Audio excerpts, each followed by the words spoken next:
28 जानेवारी 2026 अजित पवारांचं अपघाती निधन झालं। या निधनानंतर चौथ्याच दिवशी शरद पवार यांनी बारामतीमध्ये एक पत्रकार परिषद घेतली। अजित पवार हे दोनही राष्ट्रवादी काँग्रेसच्या एकत्रीकरणासाठी प्रयत्न करत होते आणि 12 फेब्रुवारीला या संदर्भात घोषणा करणार होते असं शरद पवारांनी या पत्रकार परिषदेमध्ये सांगितलं। पण विलीनीकरण होणार होतं म्हणजे नेमकं काय? शरद पवारांचा पक्ष अजित पवारांच्या पक्षात जाणार होता का? आणि मग दोन्ही पक्ष सत्तेत राहणार होते का? की मग अजित पवारांचा पक्ष शरद पवारांच्या पक्षात जाणार होता आणि दोन्ही पक्ष सत्तेतून बाहेर येणार होते? शरद पवारांनी या महत्त्वाच्या मुद्द्यांना स्पर्श करणं शिताफीनं टाळलं। पण शरद पवारांच्याच तालमीत तयार झालेल्या सुनील तटकरे आणि प्रफुल्ल पटेलांनी नेमकं तेच उचललं जे शरद पवारांनी टाळलं होतं। विलीनीकरण करायचं म्हणजे नेमकं काय? कोणता पक्ष कोणत्या पक्षामध्ये विलीन होणार होता हे दादांनी आम्हाला कधीच सांगितलं नाही असं तटकरेंनी माध्यमांना सांगितलं। तटकरेंच्या याच मुद्द्यावर ना शरद पवार बोलले, ना सुप्रिया सुळे बोलल्या आणि ना रोहित पवार बोलले। 15 दिवसात जर विलीनीकरण होणार होतं तर मग अटी शर्ती प्रक्रिया हे सगळं निश्चित झालं असेलच ना।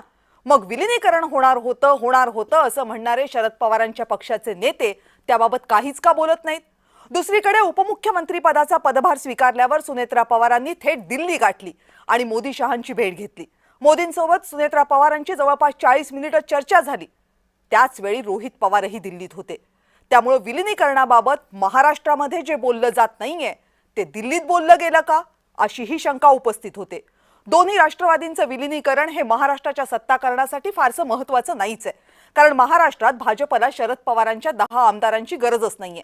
पण केंद्रात लोकसभेत शरद पवारांच्या पक्षाचे 8 खासदार आहेत आणि अजित पवारांच्या राष्ट्रवादीचा फक्त 1।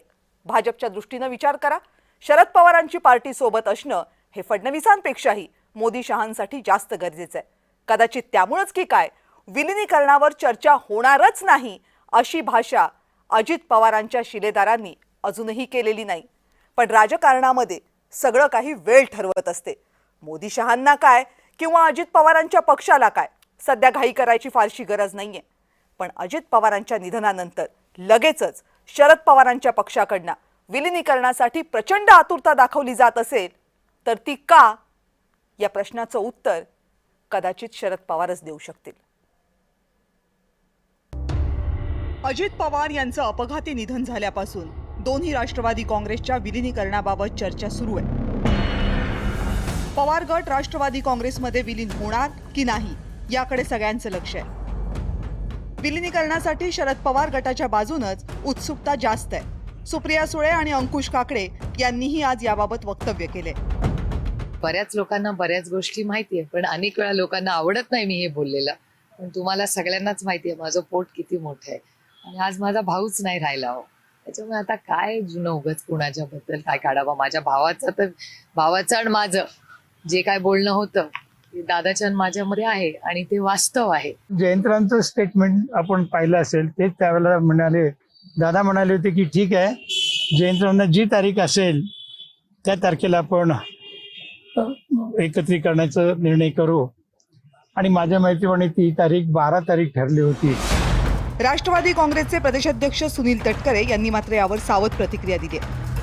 विलीनीकरण कुठल्या पक्षामध्ये एक आम्ही एनडीएमध्ये आहोत। एनडीएमध्ये माझं प्रणित आज देशातला महत्वाचा एक घटक आणि युपीए म्हणजे काँग्रेस प्रणित घटक। अशा वेळेला आम्ही एनडीएमध्ये आहोत। दादा असतानाच मी वारंवार भूमिका स्पष्ट केली की आम्ही निर्णय घेतला सामूहिकरित्या दादाच्या नेतृत्वाखाली एनडीए सोबत जाण्याचा। कालही होता, आजही होता आणि उद्या भविष्यामध्ये सुद्धा राहील। अजित पवार यांची राष्ट्रवादी काँग्रेस सत्तेत आहे। सुनेत्रा पवार उपमुख्यमंत्री झालेत। राष्ट्रवादी काँग्रेसच्या अध्यक्षही सुनेत्रा पवारच होण्याची शक्यता आहे। अशा वेळी विलीनीकरणाची जास्त गरज आणि आतुरता ही पवार गटालाच आहे असं काही राजकीय विश्लेषकांचं म्हणणं आहे। 1999ला राष्ट्रवादी काँग्रेसचा जन्म झाला। गेल्या 27 वर्षात राष्ट्रवादी काँग्रेस फक्त 6 वर्ष सत्तेबाहेर राहिली आहे। सहकार संस्थांची सूत्र हातात असलेले जिल्ह्यातले बलवान नेते हा राष्ट्रवादीचा पाया आहे। सत्तेपासून फार काळ दूर राहणं या नेत्यांना जमतच नाही। उपमुख्यमंत्री सुनेत्रा पवार आता काय निर्णय घेतात? पवार गटाला विलीन करून घेतात की आहे तोच पक्ष घेऊन पुढे जातात? याच निर्णयावर पुढची राजकीय समीकरणं ठरतील। ब्युरो रिपोर्ट, जय महाराष्ट्र।